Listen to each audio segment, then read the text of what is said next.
बिस्मिल्लाहिर्रहमानिर्रहीम, अस्सलाम वालेकुम। मैं असदुल्लाह खान हूँ। बुनियादी मौजू जो मेरा इस वीडियो का है वो तो ये है कि शहबाज शरीफ और मोहसिन नकवी के दरमियान प्रॉब्लम क्या है, इनके दरमियान में किस बात पर ठन गई है, और क्या वाकई ये मोहसिन नकवी और शहबाज शरीफ के दरमियान ठनी है या कोई और है दरमियान में जिसके दरमियान बुनियादी प्रॉब्लम चल रहा है। बुनियादी मौजू मेरा ये है, लेकिन इसके लिए इस मौजू पर बात करने के लिए मैं 2-3 डॉट्स को कनेक्ट करूंगा, बल्कि 2-3 डॉट्स आपके सामने रखूंगा, तो आप खुद उसको जरा कनेक्ट कीजिए, और कनेक्ट कीजिए तो पता चल जाएगा कि असल स्टोरी इसके पीछे है क्या। तो ये मैं आपके सामने रखने जा रहा हूं। तो शुरू करने से पहले मैं आपसे दरख्वास्त करूंगा कि अगर आपने अभी तक चैनल को सब्सक्राइब नहीं कर रखा है तो फिर इसे सब्सक्राइब कर लीजिए, उसके साथ बेल आइकन का बटन भी दबाना होता है, इससे आपको नोटिफिकेशन मिलते रहेंगे मेरी तमाम वीडियोज़ के। तो अब आ जाइए, ज़रा शुरू करते हैं। देखिए, आज आईजी पंजाब, यानी पहला डॉट मैं आपके सामने रखने जा रहा हूँ। आईजी पंजाब उस्मान अनवर, डॉक्टर उस्मान अनवर साहब को आज निशान इम्तियाज दिया गया है, हिलाल इम्तियाज दिया गया। अच्छा, अब हिलाल इम्तियाज से इनको नवाजा गया है, अगरचे बिलाल कमियाना को भी नवाजा गया है और मुश्ताक सुखेरा को भी दिया गया है आज, और अवार्ड्स और भी बहुत सारे लोगों को, वकार सती को भी दिया गया है, गरीदा फारूकी को भी मैंने देखा कि शायद उनको भी मिला है, सोहेल वड़ाइच को भी आज ये अवार्ड मिला है, और भी बहुत सारे लोगों को मिले हैं। लेकिन बहरहाल मेरा मौजू इस वक्त आईजी पंजाब है। तो आईजी पंजाब साहब को हिलाल इम्तियाज से नवाजा गया है। और आईजी पंजाब कौन है? आईजी पंजाब वो हैं जिन्होंने पिछले 1.5-2 साल के अंदर जिनकी पुलिस ने लोगों के घरों पर रेड किया, लोगों के घरों में दाखिल हुए, लोग सियासी कारकुनों को उठाया, पकड़ा, गायब किया, मारा, पीटा, खवातीन के गिरबानों पर हाथ डाले। इस पुलिस ने जिसकी सरबराही कर रहे थे डॉक्टर उस्मान अनवर, और ये वही उस्मान अनवर साहब हैं कि जिनकी के दौर में जिले शाह का वाकया भी हुआ, जमान पार्क वाला 2 दिन का ऑपरेशन भी हुआ, कारकुनों की गिरफ्तारियां भी हुई, ये सब कुछ इनके होते हुए हुआ और आज इनको अवार्ड दिया गया। अच्छा, अब आईजी पंजाब साहब के हवाले से पाकिस्तान तहरीक-ए-इंसाफ क्या कहती है, ये दूसरा डॉट है। असद कैसर साहब ने आज इनके हवाले से और 9 मई के हवाले से क्या गुफ्तगू की है, ये जरा सुन लें। दूसरा डॉट है, कनेक्ट में भी नहीं कर रहा, सुने जरा। ये किसी के बाप का मुल्क नहीं है, ये हमारा मुल्क है। हमने कानून और आइन के मुताबिक अपनी जद्दोजहद रखनी है। हम अपनी जिंदगी इंतखाबात में इंशाअल्लाह अवाम के पास जाएंगे, जलसे करेंगे, जुलूस करेंगे। हमने तो कभी तशद्दुद नहीं किया। 9 मई के रट लगाए हुए हैं। हम कहते हैं बिल्कुल आए, उस पर आजाद जुडिशियल कमीशन बनाए, पता चल जाए कि कौन रिस्पॉन्सिबल है, पता चल जाएगा कि इसके पीछे मोहसिन नकवी और आईजीपी पंजाब है कि कोई और है इसके पीछे, पता चल जाएगा ये। अच्छा, आप असद कैसर साहब को आपने सुना, वो कह रहे हैं कि 9 मई किसने कराया, ये इनको मोहसिन नकवी साहब को, और उस्मान अनवर साहब से जरा पूछें किसने कराया और ये क्या हुआ, ये दोनों हैं इसके जिम्मेदार। असद कैसर साहब ये कह रहे हैं। अब असद कैसर साहब ने एक इनका नाम लिया और दूसरा नाम लिया मोहसिन नकवी साहब का। तो मोहसिन नकवी साहब भी वो वज़ीर आला हैं जिनके दौर में, यानी जिनके निगरान वज़ारत आला के दौर में ये सारा कुछ हुआ है। ये मैं आपको पीटीआई के एनेक्स से बता रहा हूं कि वो अपनी एनेक्स से जब देखते हैं तो उनको क्या दिखाई देता है। मोहसिन नकवी जो वज़ीर आला थे, जो गैर जानिबदार नहीं थे, जिन्होंने पीटीआई के खिलाफ तमाम जो है वो ऑपरेशंस किए, और जिसके ज़रिए किए वो थे आईजी पंजाब। पाकिस्तान तहरीक-ए-इंसाफ इसको यूँ देखती है। अब ये आ गए हैं वज़ीर दाखिला बनकर। वज़ीर दाखिला वो शख्स होता है जिसके पास पूरे इख्तियारात मौजूद होते हैं, जो कि एक ज़माने में राना सनाउल्लाह साहब थे भी पिछले दौर हुकूमत में, और राना सनाउल्लाह साहब ने 25 मई को जो कुछ किया था वो भी हमें याद है। तो अब आ जाए ज़रा तीसरे नुक्ते पर, और वो ये है कि मोहसिन नकवी साहब, जो कि आप जानते हैं कि शहबाज शरीफ साहब की चॉइस नहीं है, और कल आपने मुनीब फारूक का वो बयान तो सुन ही लिया होगा, तबसरा करते हुए उन्होंने कहा था कि मोहसिन नकवी शहबाज शरीफ के साथ काम करेंगे, उनके मातहत काम नहीं करेंगे। हालांकि वो वज़ीर हैं और शहबाज शरीफ वज़ीर आज़म हैं, लेकिन मुनीब फारूक ने कहा कि उनके मातहत काम नहीं करेंगे। अच्छा, अब ये जो मोहसिन नकवी साहब हैं, इनके हवाले से मैं ये बता दूं आपको कि शहबाज शरीफ साहब और मोहसिन नकवी के दरमियान जो ठन गई है, जो नुक्ता इख्तलाफ हैं, वो क्या हैं। तो ये चलिए आप मुझसे ना सुनिए, मुझसे भी ज़्यादा सीनियर और बाखबर सहाफ़ी की ज़ुबानी सुन लीजिए, और उनका नाम है नजम सेठी। नजम सेठी साहब ने क्या कहा है, देखिए। नजम सेठी साहब ये कह रहे हैं, दो तीन चीज़ों पर उन्होंने बात की है। वो कहते हैं कि पहला नुक्ता इख्तलाफ यह है कि मोहसिन नकवी साहब वज़ीर आला पंजाब के तौर पर, यानी जो कुछ उन्होंने किया और जिसकी बुनियाद पर उनको नई जिम्मेदारी मिली है, तो उन्होंने ज़ाहिर है जिस शख्स के सर पर किया या जिस शख्स के ज़रिए से किया, जो उनकी टीम था IG पंजाब डॉक्टर उस्मान अनवर, वो चाहते हैं कि उनको दोबारा अपने साथ लेकर आएँ। आप देखें ना, आपको एक प्रोजेक्ट दिया जाए, आप उसमें कामयाब रहें, तो और फिर आपको उसी की बुनियाद पर नया प्रोजेक्ट मिले, तो आप नहीं चाहेंगे कि भाई मेरी पिछली टीम में जो लोग थे वो मेरे साथ काम करें।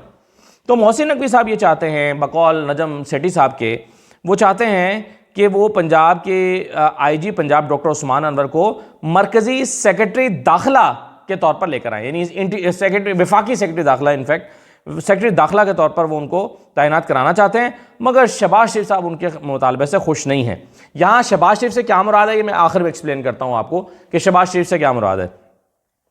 और वो कहते हैं कि इसलिए इन दोनों के दरमियान तलखी पैदा हुई है। शहबाज शरीफ का ख्याल है कि अगर इस्लामाबाद के मामला भी मोहसिन नकवी ने टेक ओवर कर लिए तो फिर इनके पास करने को क्या बचेगा। यानी अगर IG पंजाब को अपने पास यहाँ पर लेकर आ गए और वही उन्होंने गठजोड़ बना लिया, तो ये तो फिर सारे मामला अपने कंट्रोल में कर लेंगे, तो फिर मेरे पास क्या बचेगा। क्योंकि खैबर पख्तूनख्वा में हुकूमत किसी और की, बलूचिस्तान में हुकूमत पीपल्स पार्टी की, सिंध में हुकूमत भी पीपल्स पार्टी की, यहाँ पंजाब में पीपल्स जो हुकूमत है वो नून लीग की नहीं बल्कि मरियम नवाज़ की, यानी नवाज शरीफ की।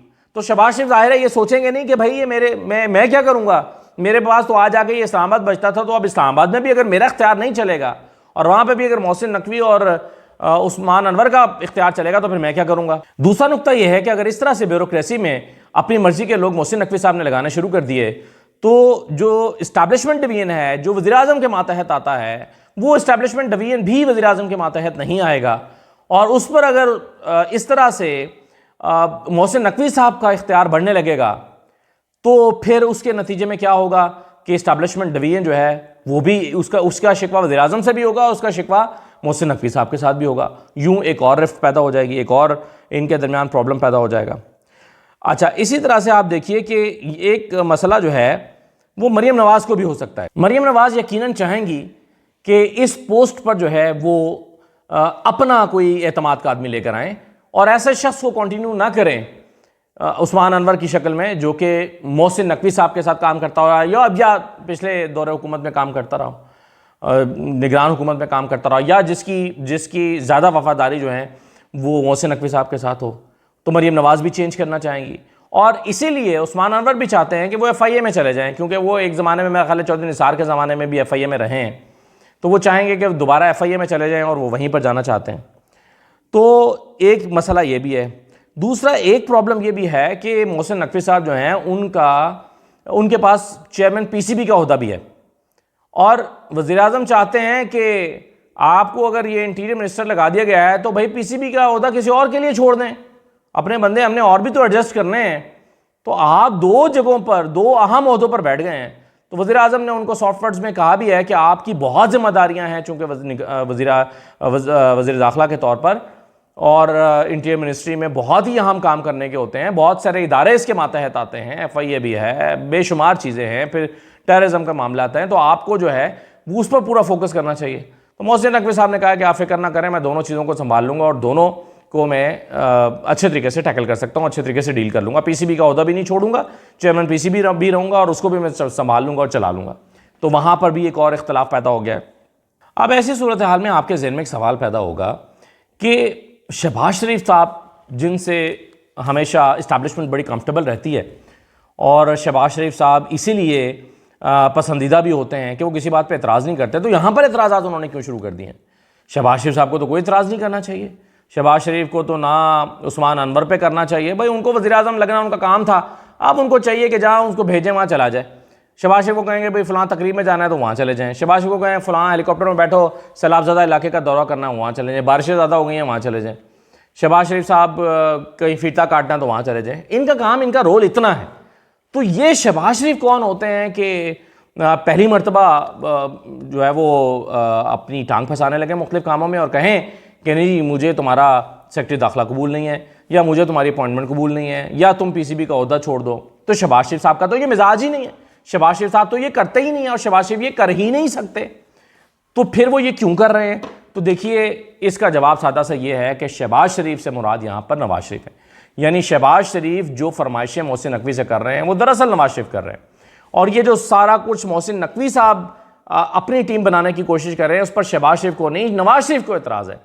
और नवाज शरीफ को ही इस बात पर एतराज़ है कि भाई वज़ीर दाखिला भी हैं और ये जो हैं वो PCB के चेयरमैन भी हैं, ये नवाज शरीफ को एतराज़ है।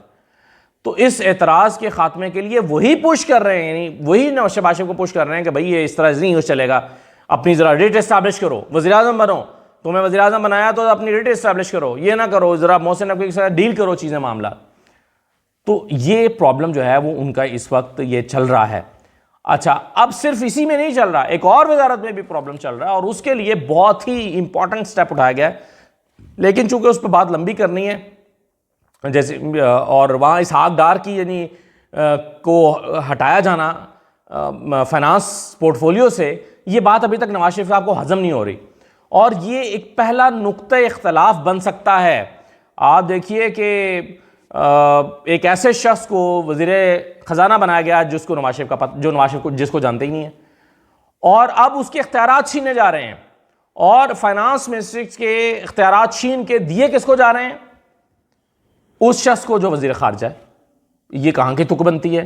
तो इस पर मैं अगली वीडियो में तफसील से बात करता हूँ, लेकिन पहले ज़रा इसको मुकम्मल कर लेते हैं। इसमें एक दो चीज़ें मैं और आपके साथ करना चाहता हूँ, वो ये है, एक तो देखिए MQM भी एक दोराहे पर आकर खड़ी हो गई है।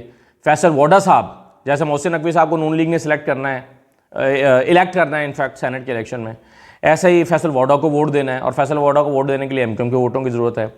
तो MQM के लोगों ने रौला डाल दिया, वो कह रहे हैं कि जी हमें चाहिए कि हम अपना सेनेटर उतारें मैदान में, हम फैसल वोडा को वोट क्यों दें। लेकिन किसी सियाने बंदे ने उनको समझाया है कि वो खुदा दो बंदे हो, अकल नू हाथ मारो। उर्दू में समझाया होगा क्योंकि वो पंजाबी नहीं बोलते समझते, उर्दू में वैसे कहा होगा कि भाई खुदा के लिए कि क्या कर रहे हो भाई, वो जिसने 20 सीटें दी हैं उसे कह रहे हो कि हम अपना सेनेटर खड़ा करेंगे। उन्होंने कहा भाई ये तो एक्चुअल हमारी सीटें हैं ही नहीं, एक भी सीट नहीं है, तो हम अब लालची हो रहे हैं और उन सीटों पे जो हमारी बनती नहीं थी उनके ऊपर अपना सेनेटर मुंतखब कराना चाहते हैं। तो भाई क्यों रिकाउंटिंग शुरू करानी है? क्या हो गया तुम्हें? रिकाउंटिंग शुरू करा दोगे तो एक एक करके सीटें कम होना शुरू हो जाएंगी। तो बेहतर नहीं है कि अपनी MNA की सीटें कम कराने से बेहतर है कि एक सेनेटर दे दो। तो ये बात MQM की जो है ना वो दिमाग में कारकुनों को समझाने की कोशिश की जा रही है लीडरशिप की तरफ से, क्योंकि उनके जो कोर कमेटी या उनकी जो क्या कमेटी, राब्ता कमेटी है, उसमें कुछ लोग बहुत जो है वो जज्बाती हो रहे थे और वो कह रहे थे कि भाई हम अपना सेनेटर खड़ा करेंगे, हम फैसल वोडा को क्यों वोट दें। तो फिर उनको समझाया गया कि नहीं भाई इस तरह नहीं होता, ये जिस तरह हमारी 20 सीटें बनी है तो, और जिस तरह से बनी है तो एक आध सीट गिफ्ट कर दें, कोई मसला नहीं है, ना करें इस तरह, क्यों ये रिकाउंटिंग करा के तो सारी ख़त्म करानी है। तो ये MQM भी उसी मसले से दो चार है जिससे नून लीग दो चार है। अच्छा, आखिरी बात यह है कि इरफान सिद्दीकी साहब जो हैं उन्होंने इमरान खान के ऊपर जेल में खर्च होने वाले जो अखराजात हैं उसकी तफसीलात मांग ली हैं, और वो कहते हैं इसकी तफसीलात सामने लाई जाए। एक तो बड़ी बेहुदा फिगर हमारे सामने आई है कि जी 36 लाख रुपए का खाना खा गए इमरान खान, और 1 करोड़ से ज़्यादा रुपए उनके सेल पे खर्च कर दिए गए हैं। पता नहीं उस सेल में सोने के टॉयलेट लगा दिए हैं या क्या किए हैं, लेकिन 1 करोड़ रुपए से ज़्यादा जो हैं वो खर्च कर दिए हैं उसके जो है वो वैसे अगर गोल्ड की कोटिंग भी करा देना मुख्तलिफ नलकों पे, तो कोटिंग खाली करा दें तो फिर भी करोड़ रुपया नहीं लगता। लेकिन बहरहाल, तो अब इसमें देखने की बात यह है कि कौन है जो इमरान खान के नाम पर खाना खा गया। यह हमारे यहाँ भी होता है, छोटे लेवल पे जो करप्शन होती है ना, किसी ने कॉन्फ्रेंस करानी है तो कॉन्फ्रेंस में मसलन 15 लाख का खाना आया तो 50 लाख का लिख दिया, बाकी करप्शन कर ली। तो इमरान खान के नाम पर 36 लाख रुपए का खाना कौन खा गया? तो ये ज़रा देखने की बात है। अगरचे कुछ लोग इसको जस्टिफाई करने की कोशिश कर रहे हैं कि नहीं हो सकता है उनको बड़े शाहाना खाना दिया जाता हो, देसी मुर्गी और देसी घी, तो उसलिए वो इतने पैसे लग गए हों, तो ये बेहुदा बात है, इतने पैसे नहीं लगते। और 1 करोड़ रुपया उनके सेल की रेनोवेशन या पता नहीं उसमें खर्च कर दिए हैं। तो सही कह रहे हैं इरफान सिद्दीकी साहब, भाई तफसील निकालो, पता तो चले कि कहाँ। अगरचे उनका मतमा नज़र दूसरा है, वो तो ये चाहते हैं कि इमरान खान को एम्बेरस करने के लिए वो मुतालबा कर रहे हैं, लेकिन ये मुतालबा इसलिए ख़तरनाक है, इसमें कई पर्दा नशीनों के नाम आ जाएंगे जिन्होंने इस सब के नाम पर माल समेटा लूटा होगा।